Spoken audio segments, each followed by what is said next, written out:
Oh, now, this is a story all about how local soccer media got flipped, turned upside down. And we like to take a minute, so grab a beer so cold, and we'll tell you how we became electric gold. In White House, Tennessee, born and raised on the soccer field was where we spent most of our days. Reading Mad Magazine and riding our bikes with a known propensity for rocking the mic. Now we're a trio of guys who are getting kinda old, cheering on the boys and gold with every bit of our soul. Screaming our heads off while drinking some beers, hoping to give Cincy and Miami something to fear. Now Evan, John and Ryan are kicking the facts about Nashville SC, and they'll never come whack.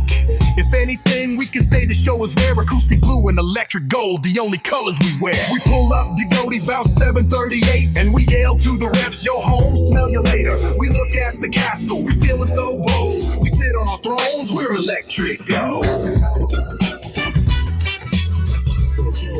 Electric gold. Welcome, everyone, to a very special episode of Electric Gold. It's a midweek episode.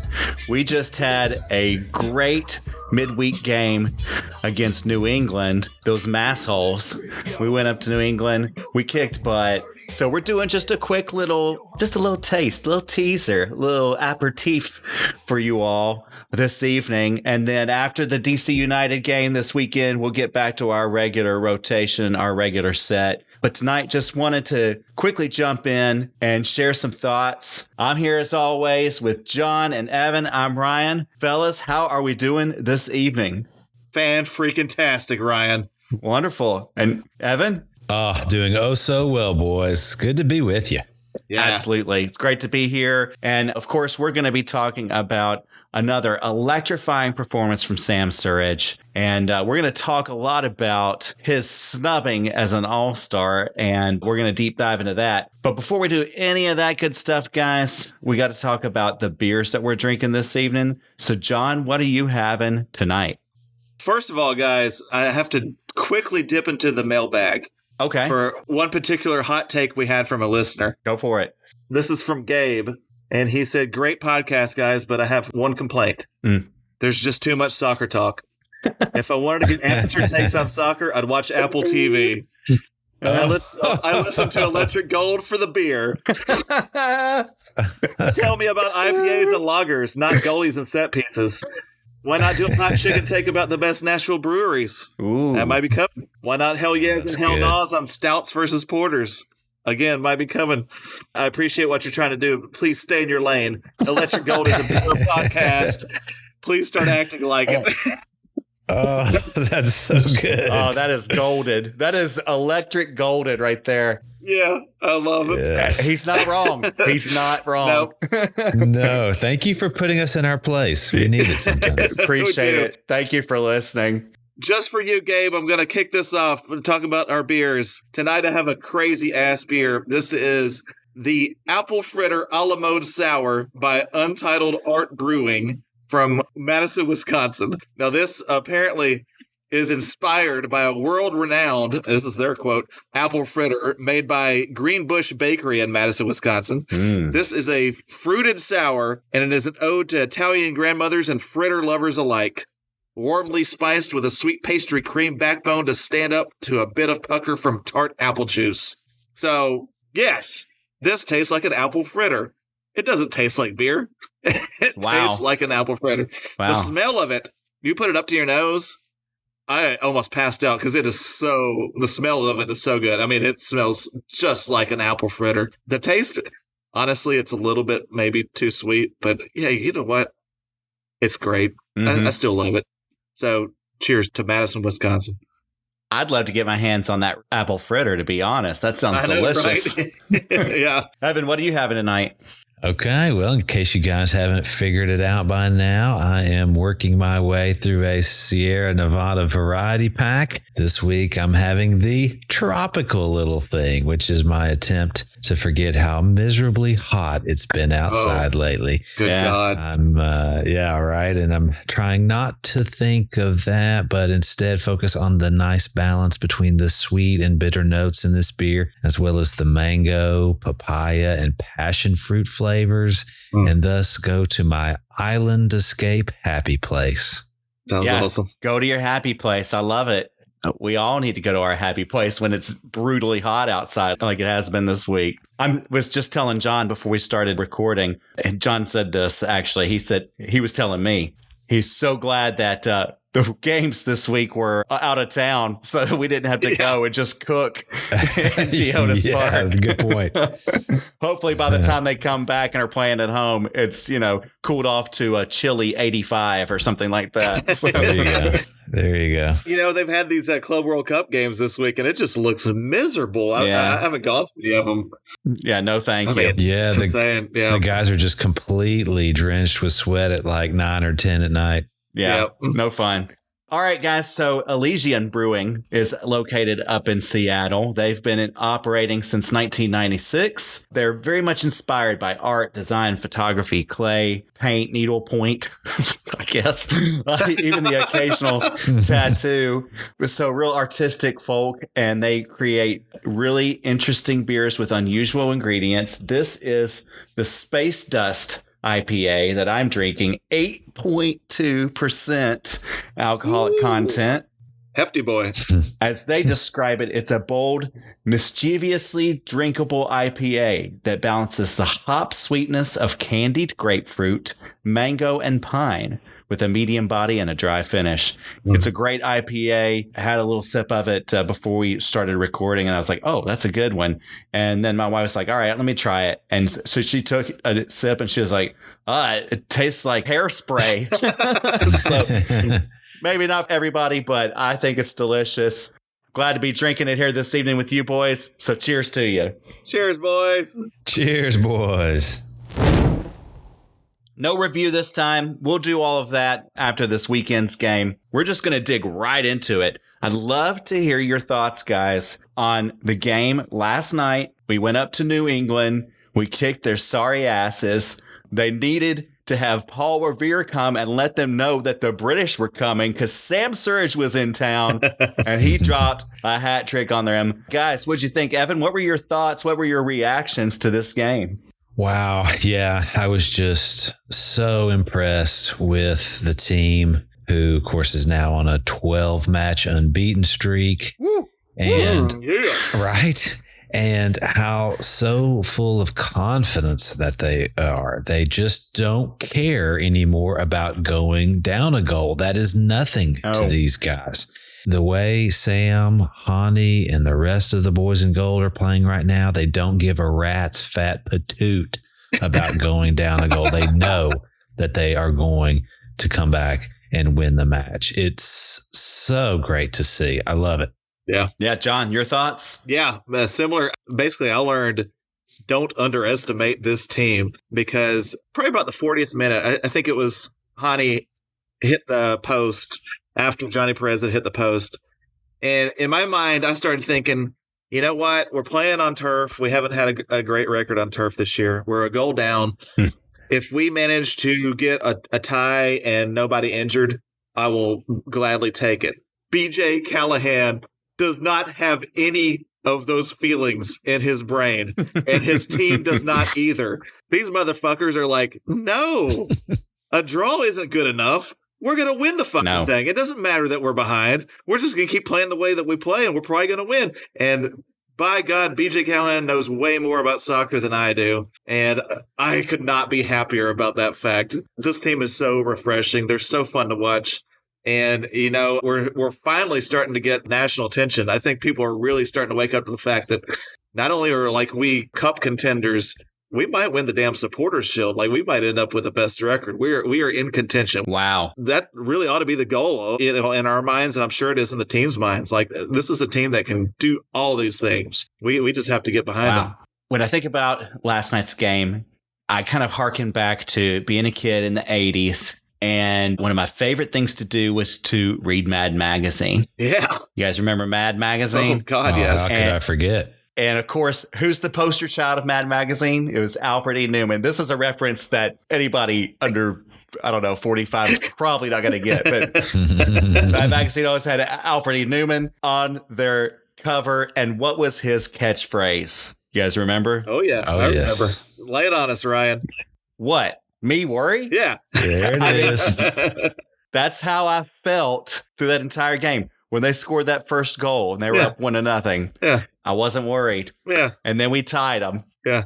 And then they scored a second goal right out of halftime, and I wasn't worried. Not I too wasn't much. worried one bit. I was like, we have got this.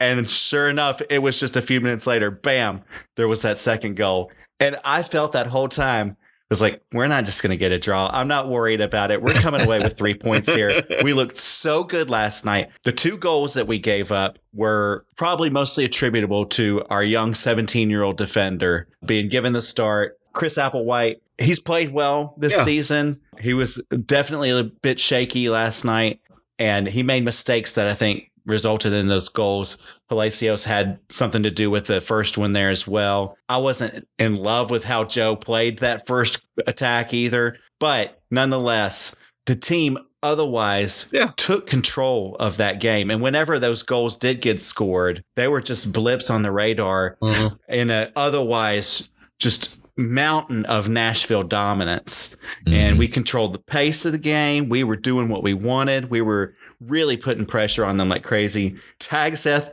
was just being a nuisance out there. The Norwegian nuisance. The Norwegian nuisance. I've got another nickname for him. Ooh. If you'll indulge me. The janitor. Because he's always cleaning up the messes. I mean, anytime we turn the ball over or make a mistake, there's Tagseth coming right in to fix things. So he's the janitor to me. I love it. And man, I just was not worried at all. I felt from the jump we had that game in the bag. I don't think I'm being overconfident here. This team is going places. We're going to make noise in the postseason. It's amazing. It's so much fun. Yeah. It is so much fun. Remember what this time last year felt like? Oh my gosh. I'm traumatized by it. How many times did we consider just stopping doing the podcast? We're like, God, I can't even stand to watch these games. It drove us to drink. Yeah. Is what it did. Yes.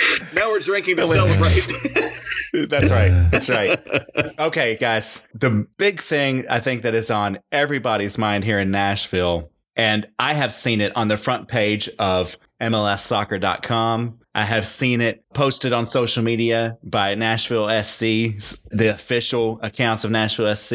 I even heard the sportscaster on Channel 4 News mention it tonight. Somehow, Sam Surridge leads the MLS with 15 goals. Yeah. He's second in goal contributions. Let's see what else. What else can I tell you about Sam Surridge? He is second in expected goals this season. He is, let's see, sixth in conversion rate, on shot conversion rate. He is third in shots on target. Yet the all-star rosters were announced this week and nowhere to be found with Sam Surridge or Hany Mukhtar. We're going to talk about that as well. Explain to me, help me understand. You guys know soccer better than I do. Help me understand how it is that a guy who is such a dominant offensive performer this season does not get the all-star nod. Any ideas? I mean, the only thing that I can think of was there was something going on behind the scenes. Like he has angered the wrong people, because surely this wasn't based on a soccer decision. Anybody who's watched some fucking soccer this season knows Sam Surridge is the best player in the goddamn league this year. And Wow. Tell me I'm wrong. And I'm not going to. No, you won't hear from me. The only thing I could possibly think of is that Sam Surridge has figured out that birds aren't real. What? Did you know that birds aren't real? No, I was not aware. You did not know this? I believed in birds. So no, you shouldn't though. Birds are not real. Birds, they were exterminated by the United States federal government between 1959 and 1971, and they were replaced by lookalike drones that are used by the government to spy on citizens. Birds sit on power lines to recharge themselves. When birds shit on your car, that's a tracking method. And John F. Kennedy was assassinated by the government due to his reluctance to kill all the birds. He found out about it too. I believe that Sam Surridge, in his time over here in the United States, has figured out the key contributors to this grand conspiracy to fool us all into thinking that birds are real. And that's the only reason, that's the only logical reason I can possibly think of, because there's no other possible reason that Sam Surridge isn't an all-star. Well, John, I beg to differ. And You're right. But there's even more to it. Okay. Here's my theory. They, and you know who I mean when I say they, I mean people who use phrases like pro tip when they're not actually a pro at the thing that they're talking about. But they don't want Sam as an all-star because of his flat top hairstyle. Oh, Sam's kind of wearing that flat top because they are afraid it will blow wide open truth that the moon is actually flat. Okay. So not only is the moon a flat disk with giant walls of cheese around the edges, but the first man to walk on it was not, in fact, Neil Armstrong. Instead, it was Benjamin Roy Armstrong Jr., also known as BJ, former Chicago Bulls point guard. And this, of course, was why in 1995, he did not report to the Toronto Raptors after being selected first in that year's expansion draft. He was actually walking on the flat moon. Okay, so once this is exposed, it will only be a matter of time before another truth bomb explodes, and that's that the chemtrails left by the plane that brought Sam to Nashville spread geoengineering vapors that turned Inter-Miami players into alligator humanoids that continue to score goals long after their playing careers should be over. And guys, that's why they don't want us to know, and they don't want Sam to be an all-star. That explains it. I mean, that explains makes total it right there. sense. Everybody. Right? It all adds up. Well, there's more. Oh, tell us. I think you're on the right track, but I think also that Sam, he may not actually be just a soccer player that's traveled over here from Britain to play in Major League Soccer. I think that he might actually be a British spy looking for MI5 that is seeking to expose the true nature of the U.S. government's relationship with extraterrestrials. Oh my God. And so the powers that be are trying to hold the man down and keep him quiet by not allowing him to have a larger platform by being on the all-star team of MLS. It is true that in 2023, a former U.S. intelligence official named David Grush testified to Congress that the government has a secret crash retrieval program that involves non-human biologics. Biologics? I guess that's how the word is. Biologics.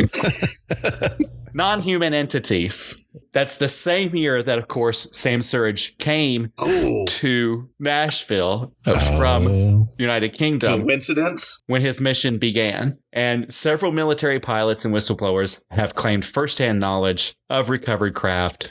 While these things are under investigation, they've not been verified. Grush, though, he testified under sworn testimony under penalty of perjury. And of course, that's what Sam Surridge is really here to expose. Of course, we all know about the Roswell incident. I'm sure he has plenty of evidence about that. We have absolutely confirmed that the Pentagon has a UFO investigation program that they have executed from 2007 to 2012 called the Advanced Aerospace Threat Identification Program. And they have videos that were released by the Department of Defense that are showing unidentified objects that performing maneuvers that defy known physics. This is all real stuff on the record. And top Navy pilots and commanders have gone on record about these sightings. But it's not just in the skies, guys. There are unidentified objects underwater in our oceans as well. Oh, no. Navy sonar operators have reported objects moving at impossible speeds underwater, like hundreds of knots impossible. There in 2019, there was a swarm of UFOs near a Navy ship off of California involving objects entering and exiting the ocean. And then the former head of that aforementioned Advanced Aerospace Threat Identification Program, Luis Elizondo, has hinted at an unexplained underwater craft. But it doesn't stop there.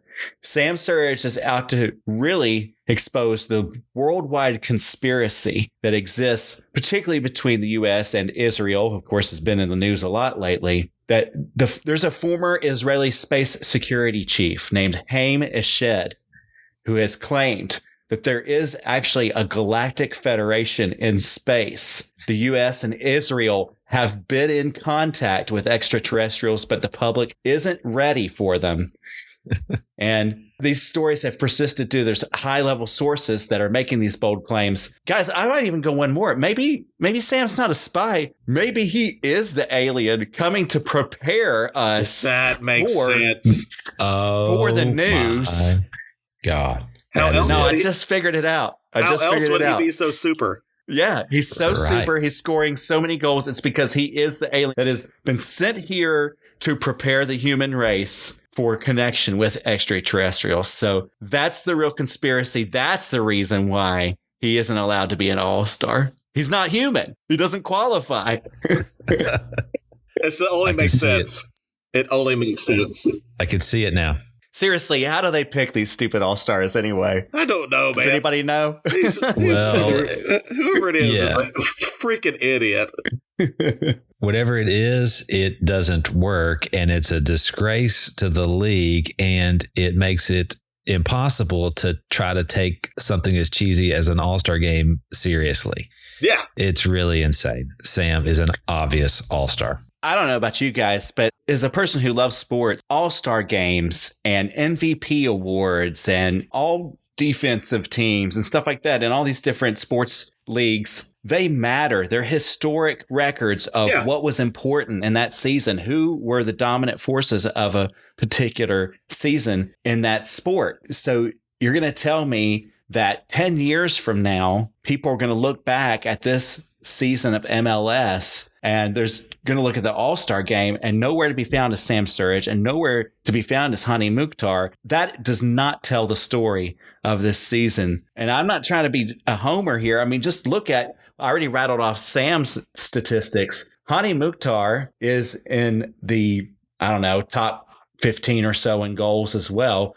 But more so is he is third in assists. Yeah. He's second in conversion rate. He is first on target scoring attempts. He is fourth in expected goals. These guys are dominating the league. They're the best 1-2 combo in the entire league, and neither one of them is in the All-Star game. It's a travesty. It's ridiculous. It's ridiculous. It's a travesty. Yes. And you know what? I'm going to go 2 steps further. Okay. Tagseth should have been an all-star.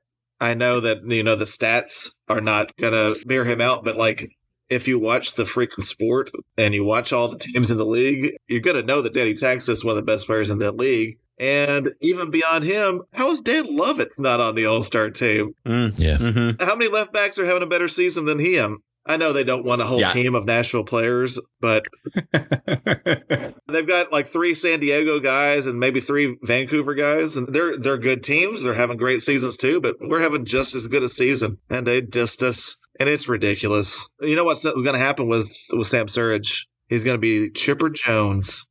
Chipper Jones had a season where he was not picked to the All-Star game in 1999, and guess who won the MVP that year? Chipper Jones. Yeah, Chipper Jones did. Chipper Jones won an MVP without being an all-star.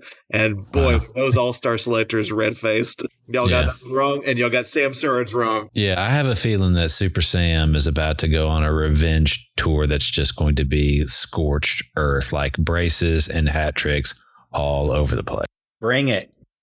One thing the all-star voters did get right was they got Hany Mukhtar. Absolutely. Man, that guy, we've been talking about him for several weeks now. I said he was the best off-season move that this team made.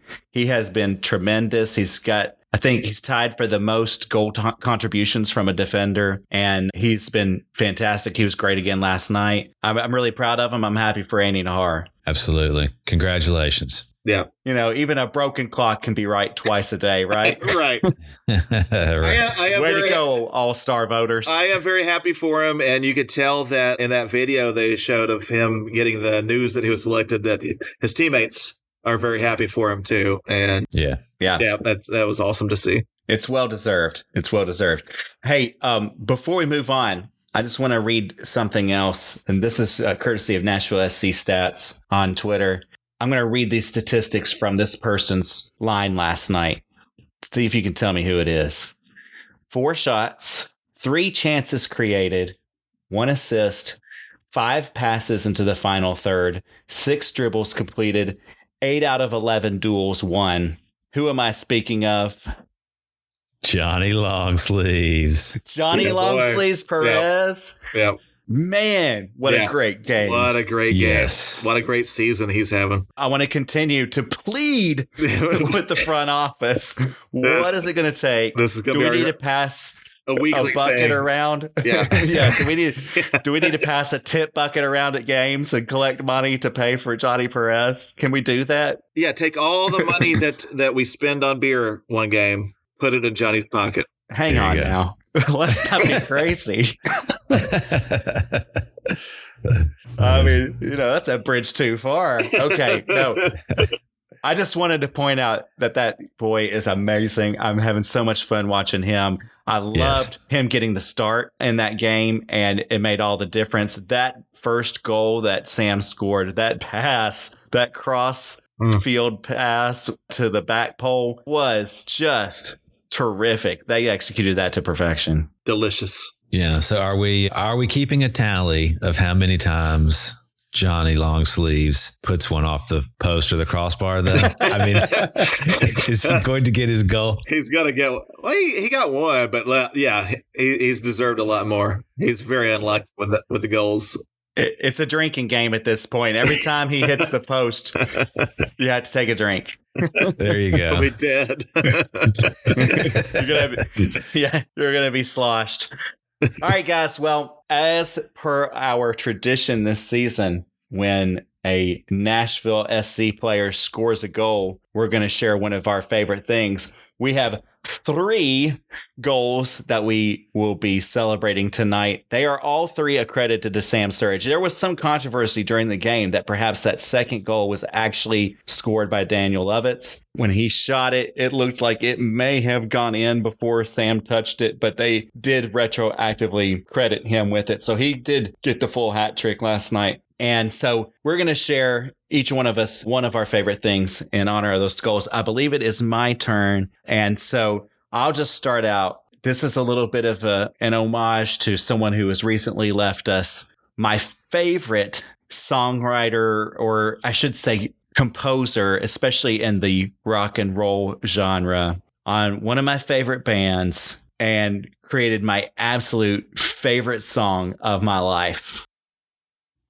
I may not always love you, but as long as there are stars above you, you never need to doubt it. I'll make you so sure about it. God only knows what I'd be without you. Oh, pour one out for Brian Wilson, guys. Absolutely. That's my absolute favorite song of my life. And of course, he passed away a couple weeks ago. A troubled soul, tough life, but he made some of the most amazing music that we will ever experience. And so just wanted to share that as my favorite thing in honor of Sam's first goal, and just give the shout out to Brian Wilson, the Beach Boys. It's really an important part of my life. It's beautiful. And you know what? Last week I had one of these to do, and I thought about it, and I was like, no, I'm saving it for Ryan. I beat you to it. No.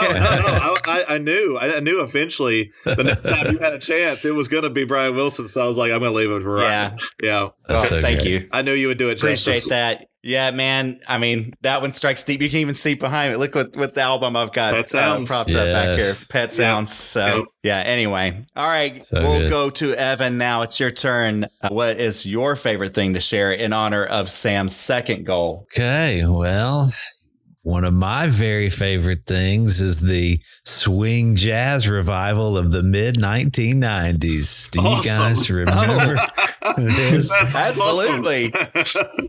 You may remember this was largely influenced by jump blues artists like Louis Prima, or is it Louis Prima? Louis Prima and Cab Calloway. Of course, our revival incorporated more modern sounds from like punk music and ska music. And of course, I'm talking about bands such as Royal Crown Revue and Big Bad Voodoo Daddy. In fact, it was the presence of Royal Crown Revue in the 1994 Jim Carrey comedy The Mask, and that of Big Bad Voodoo Daddy in the 1996 Vince Vaughn film Swingers that really pushed this scene into national prominence, which thus brings me to my actual favorite thing about the retro swing revival, the Squirrel Nut Zippers. Oh boy. Ooh, yes.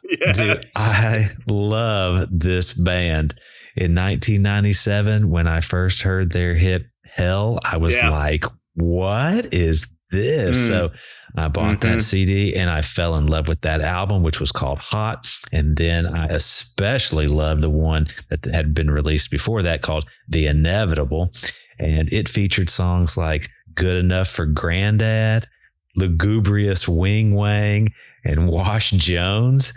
I mean, this album checked all the boxes for me. It was novel. It was fun. It was musically sophisticated. You guys remember good old Josh Barnett? He got a big kick out of my love for the Zippers, and he humored me when I wanted to listen in the car on the drive to college classes and whatnot. And my dad even took a liking to Squirrel Nut. He would play it for his brothers when they carpooled to work, which thrilled my Uncle Maxie, but annoyed my Uncle Gary. He hated Squirrel Nut Zippers, and so my dad would always gig him a little bit with some Wash Jones. One time, they played a free show at Centennial Park, and I couldn't find anyone to go with me. It was kind of on a late night, Saturday night, whatever. So I just went by myself, and I forced my way up as close to the stage as I could, and I was completely mesmerized by the band.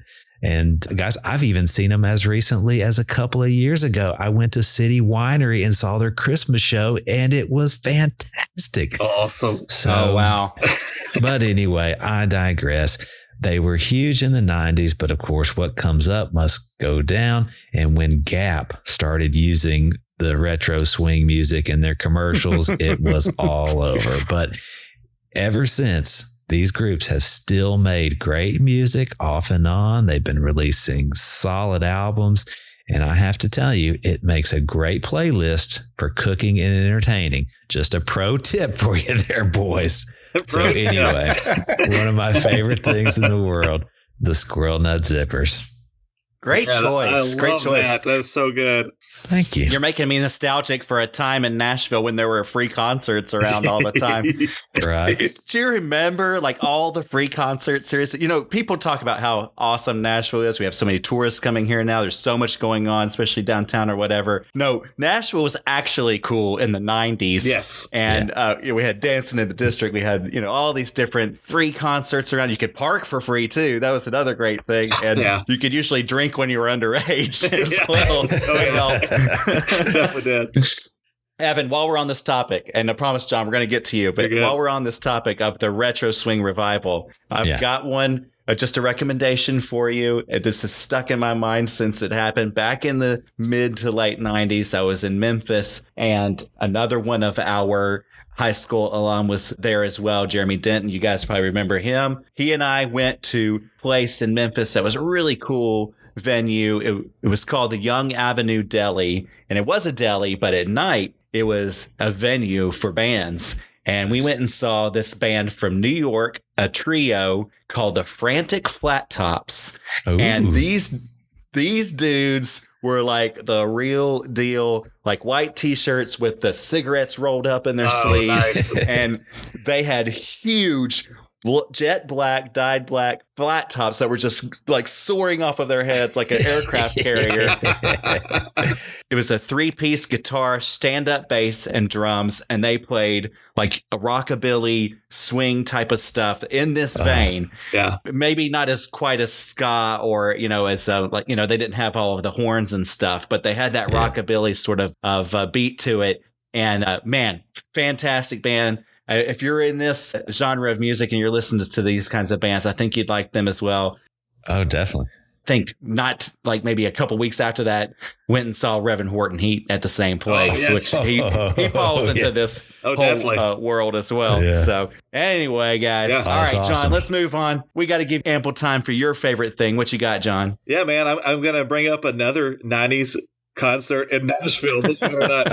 First of all, I got to say, I have seen Reverend Horton Heat, too. They were opening for White Zombie at Starwood Amphitheater, beloved Starwood Amphitheater, and I saw them in 1994. Yeah, That's a good one, dude. that is a good one. That was one. a really good show.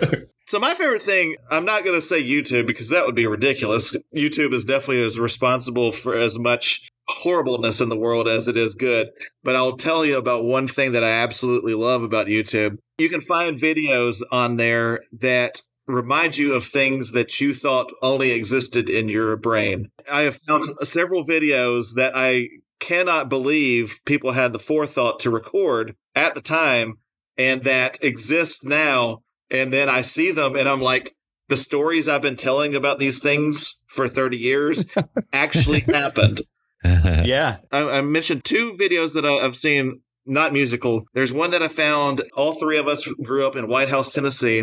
I found a video that is just someone driving off of the exit 108 on 65 through the city of White House, and it's 1992. It's actually June 13th, 1992. It nearly made me cry because, like, White House is about 10 times as big now as it was when we were growing up. And to see the emptiness and the way that I remembered the city, it was astonishing. Unfortunately, the video cut off right before it got to, like, my parents' house. Oh. I was hoping to see, like, myself maybe playing baseball in the front yard. I was like, oh, my God, I'm going to pass out if that happens. Now, it stopped before we got there. So, and then I saw another video, and it was someone driving through Nashville, in particular on West End in 1994.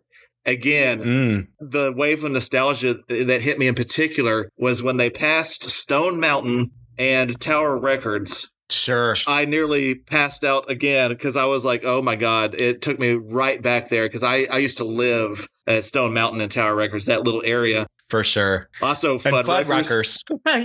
Yes. Oh my God. Yeah, they passed to Fuddruckers, and I was like, oh God, I spent so much time right in that area. Yeah. I can still smell the incense from Stone Mountain in my brain. But the thing that, the video that I cannot believe exists on YouTube the most, it was a video of September the 13th, 1994. And this was a concert. And this was like the first concert that I remember really willingly paying money and going to of my own volition. I was a senior in high school, just starting out my senior year. And it was at Vanderbilt's Memorial Gym, their basketball arena. My favorite album in 1994, is still one of my favorite albums of all time, is The Downward Spiral by 9 Inch Nails. So 9 Inch Nails played at Memorial Gym in 1994, and I had a chance to go, so by God, I went. And for 30 years, I've been telling people it was... Even though it was like maybe the first real show that I went to, it was the best show. It was incredible. It was psychotic. There was an opening band that nobody had heard of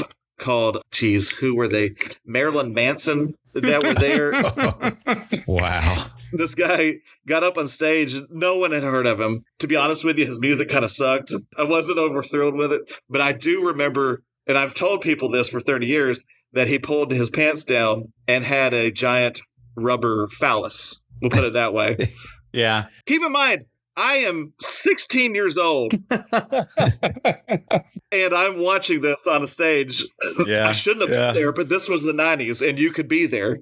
And this kind of thing has happened. And then 9 Inch Nails came on and blew the place away. It was such an amazing show. Anyway, someone recorded the entire show.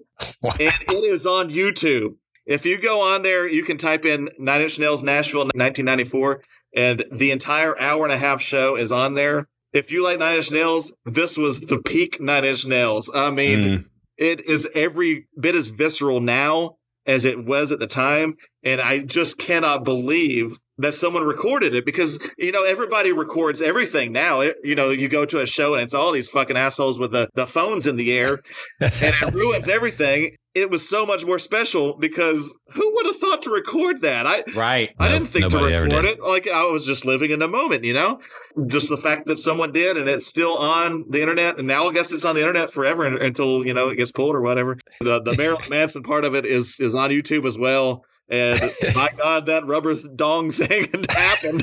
Wow. I could not believe it, because I was convinced that I had dreamed the whole thing up. And no, it happened. I have a clear memory of you guys coming back to school that following day or following Monday, whenever it was, and just talking about it and being blown away and being like, what the hell did we just see? Who was that guy? It was just like your minds were blown. And of course, then he blows up and he becomes a famous rock star. So we're like, there's that guy that you guys are talking about. That guy. But right. Yeah, that's amazing. Yeah, YouTube's got some great ones. I think I've actually watched that first White House video you were talking about. Yeah, actually, where the dude's just driving around. Yeah, great stuff, guys. Listen, this has been a lot of fun. We're not going to do the weekend preview or anything like that. We're just going to wrap it up because we're going to do all of that again when we do our next episode after the DC game. They are going to Washington, D.C. on Saturday. The team is. They'll be playing there. D.C. really sucks, and we should do well against them. Let's hope, knock on wood. But otherwise, I guess we'll just wrap it up. Anything final thoughts you guys want to share? We're going to beat DC's ass. Not even worried about it. Yeah, what, me worried? Not even worried about it. Yeah. Right. Alfred E. Newman forever. All right. Well, like us, subscribe to us. You know all the stuff. Reach out to us. We're going to do some mailbags soon. So share your all hell yes, your all hell no's, your Nashville hot chicken takes, all that stuff. We'll be collecting those and putting together a fun segment here coming up soon. Otherwise, thanks for listening. We really appreciate it. And thanks for all the support. Keep supporting the team as well. Keep cheering them on. Keep tuning in. Keep going to the games. Keep on saying it. Come on, you boys and gold. Come on, you boys and gold. Come on, you boys and gold. Under cities, neon lights, talking dreams on Friday nights, electric vibes and stories told. Come on, you boys and gold. Waves of laughter in the air, podcast pals without a care, sharing glorious thoughts out loud. Come on, you boys and gold. Waves of laughter in the air, podcast pals without a care, sharing glorious thoughts out loud. Come on, you boys and gold. Electric gold, love so bold, every tale like treasure gold, voices echo through the night. Come on, you boys in gold.